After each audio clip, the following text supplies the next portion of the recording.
हर हर महादेव, जय शिव शंभु, श्री शिवाय नमस्तुभ्यम। कैसे हैं आप लोग? आशा करती हूँ कि भगवान भोलेनाथ और माता पार्वती की असीम कृपा आप सभी पर बनी रहे, आप सभी स्वस्थ हो, अच्छे हो। इसी के साथ आज हम सुनेंगे शिव और पार्वती की कन्या। आप सभी तो यह तो जानते हैं कि भगवान शिव और माता पार्वती के दो पुत्र थे, कार्तिक और गणेश। परंतु बहुत से लोग ऐसे हैं जो यह नहीं जानते कि भगवान शिव की 5 कन्याएं थी। तो आइए जानते हैं कि वह कौन कौन सी थी और उसी के ऊपर मैं यह कहानी लेके आई हूँ। तो चलिए ज़्यादा देरी न करते हुए कहानी को सुनते हैं। एक दिन माता पार्वती एक साथ बैठे हुए थे। भगवान शिव, भगवान कार्तिकेय और भगवान गणेश। भगवान भोलेनाथ का परिवार इतना ही है, परंतु क्या आप जानते हैं कि देवों के देव महादेव और माता पार्वती की वैसे तो 5 कन्याएं हैं, परंतु सबसे प्रिय उनकी छोटी बेटी है जो कि अशोक सुंदरी है। भगवान शिव और माता पार्वती की कन्या अशोक सुंदरी का वर्णन पद्म पुराण में मिलता है। पद्म पुराण के अनुसार एक दिन माता पार्वती ने भगवान शिव से संसार के सबसे सुंदर उद्यान में घूमने का आग्रह किया। अपनी पत्नी की इच्छा पूर्ति के लिए भगवान शिव उन्हें नंदवन ले गए, जहां माता पार्वती को कल्प वृक्ष नामक एक वृक्ष से लगाव हो गया। उन्होंने भोलेनाथ से कहा, स्वामी, यहाँ का वातावरण कितना सुखद है, हर तरफ हरियाली ही हरियाली है। यह वृक्ष कितना सुंदर है। महादेव ने बताया, देवी, यह कल्प वृक्ष है, सभी इच्छाओं को पूर्ण करने वाला है। तभी माता पार्वती ने पूछा, क्या सच में यह कल्प वृक्ष है, सभी इच्छाओं को पूरा कर देता है प्रभु? भगवान शिव ने उत्तर दिया, हाँ देवी पार्वती, यह कल्प वृक्ष है, सभी इच्छाओं को पूरी करता है। पार्वती जी बोली, स्वामी, हम इस वृक्ष को कैलाश ले चले, मुझे यह वृक्ष बहुत प्रिय लगा, अलग सा लगाव सा हो गया है इस वृक्ष के साथ। तभी भगवान भोलेनाथ बोले, जैसी तुम्हारी इच्छा। देवी पार्वती उस वृक्ष को अपने साथ कैलाश ले आई और एक उद्यान में स्थापित कर दिया, यानी कि एक जगह पर स्थापित कर दिया। एक दिन माता पार्वती अकेले ही अपने उद्यान में भ्रमण कर रही थी। भगवान भोलेनाथ उस समय अपने ध्यान में लीन थे। तभी माता पार्वती को अकेलापन महसूस होने लगा। वह सोचने लगी, अकेले बिल्कुल भी मन नहीं लगता। कार्तिकेय और गणेश भी अपने अपने कार्यों में व्यस्त हैं। भगवान भोलेनाथ तपस्या में लीन हैं। अपना अकेलापन दूर करने के लिए मैं क्या करूं? काश मेरी एक पुत्री होती जिससे मैं ढेर सारी बातें करती, पर मेरी इच्छा कैसे पूरी होगी? तभी माता पार्वती को भगवान भोलेनाथ की कही हुई बात याद आ गई। महादेव ने कहा था कि यह कल्प वृक्ष है, सभी इच्छाओं को पूर्ण करने वाला है। यदि मैं इस वृक्ष से अपने लिए कुछ मांगूं तो वह अवश्य देगा। क्यों ना मैं अपने लिए एक पुत्री मांगूं, तो क्या वह मेरी इच्छा को पूर्ण करेगा? माता पार्वती ने कल्प वृक्ष के समीप बैठकर एक पुत्री की इच्छा व्यक्त की, क्योंकि कल्प वृक्ष सभी मनोकामना पूर्ण करने वाला वृक्ष था।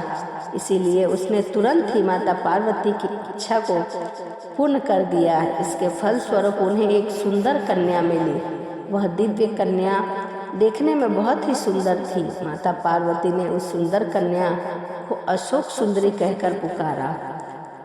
वह खुश होकर कहने लगी, मेरी पुत्री मेरी अशोक सुंदरी है, तुम्हें पाकर मैं बहुत प्रसन्न हूँ। यह कल्प वृक्ष के सामने कहने लगी, हे कल्प वृक्ष, तुम्हारा बहुत बहुत धन्यवाद, तुमने मुझे यह दिव्य कन्या वरदान स्वरूप दिया है, मेरे जीवन में पुत्री की कमी पूरा कर दिया है। अब मैं अशोक सुंदरी के साथ खेला करूँगी, खूब बातें किया करूँगी। महादेव भी अशोक सुंदरी को देखेंगे तो वह बहुत प्रसन्न होंगे। माता पार्वती अपनी पुत्री अशोक सुंदरी को पाकर बहुत ही प्रसन्न थी। तभी महादेव भी तपस्या से उठ चुके थे। उन्होंने माता पार्वती से उस कन्या के विषय में पूछा। देवी पार्वती, यह कन्या कौन है? माता पार्वती ने बताया, महादेव, यह हमारी पुत्री अशोक सुंदरी है। यह मैंने कल्प वृक्ष से वरदान स्वरूप प्राप्त किया है। आप भी तपस्या में लीन रहते हैं। कार्तिकेय और गणेश भी अपने अपने कार्य में व्यस्त रहते हैं। मेरा मन नहीं लगता, इसीलिए मैंने कल्प वृक्ष से अपने लिए एक पुत्री मांगी है। और आप तो जानते हैं, कार्तिकेय और गणेश के जन्म के बाद मेरी बहुत इच्छा थी कि उनकी एक बहन हो, हमारी कन्या हो। देखिए ना, यह इच्छा भी पूर्ण हो गई। अशोक सुंदरी के रूप में हमें इतनी प्यारी दिव्य कन्या प्राप्त हुई है। महादेव बोले, इस कन्या को पुत्री के रूप में पाकर मैं सचमुच बहुत प्रसन्न हूँ। माता पार्वती कहने लगी, बस मैं तो यही चाहती हूँ कि हमारी कन्या सदैव खुश रहे। मैं अशोक सुंदरी को वरदान देती हूँ कि जब हमारी पुत्री बड़ी होगी तो इसका विवाह देवराज इंद्र जितने शक्तिशाली युवक से होगा, जो महान शक्तिशाली होगा और जो असुरों का संहार करेगा। ऐसा माना जाता है कि माता पार्वती के वरदान स्वरूप अशोक सुंदरी का विवाह चंद्रवंशीय राजा नहुष के साथ होना तय था, क्योंकि आगे चलकर नहुष देवराज इंद्र की तरह महाबलशाली और शक्तिशाली राजा बनने वाला था। धीरे धीरे अशोक सुंदरी बड़ी होती गई। एक बार अशोक सुंदरी अपने सखियों के साथ नंद भवन में विचरण कर रही थी।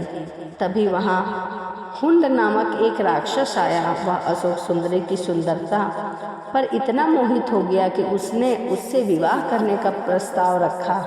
अशोक सुंदरी बोली, मैं तुमसे विवाह नहीं कर सकती, क्योंकि मेरी माता जी ने मुझे बचपन में ही वरदान दिया है, जिसके फलस्वरूप पहले ही मेरे वर का चुनाव हो चुका है। मेरा विवाह नहुष के साथ होना तय है। हुंड क्रोध में आकर बोला, यदि ऐसी बात है तो मैं नहुष का वध कर दूंगा। उसके पश्चात तुम्हें मुझसे विवाह करना होगा। ऐसी बात सुनकर अशोक सुंदरी को बहुत क्रोध आया और वह बोली, तुम्हारा इतना साहस कि तुम मेरे होने वाले पति का वध करोगे? मैं तुम्हें श्राप देती हूँ, तुम्हारी मृत्यु मेरे पति के हाथों ही होगी।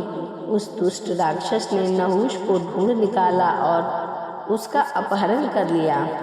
जिस समय हुंड ने नहुष को अगवा किया था, उस वक्त वह बालक थे। राक्षस की एक दासी ने किसी तरह राजकुमार को बचाया और ऋषि वशिष्ठ के आश्रम ले आई, जहां उनका लालन पोषण हुआ, पालन पोषण किया गया।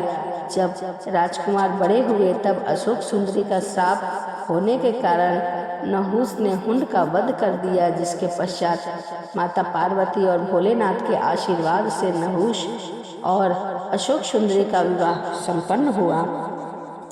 तो यह भगवान शिव की सबसे छोटी पुत्री अशोक सुंदरी की कहानी थी कि किस प्रकार उसका जन्म हुआ, किसके साथ उसका विवाह हुआ। तो चलिए इसी के साथ वीडियो को समाप्त करते हैं। वीडियो अच्छी लगी हो तो कमेंट में राधे राधे लिखना ना भूलें। तो चलिए मिलते हैं अगली वीडियो में। राधे राधे, जय श्रीमन नारायण, हरे कृष्णा।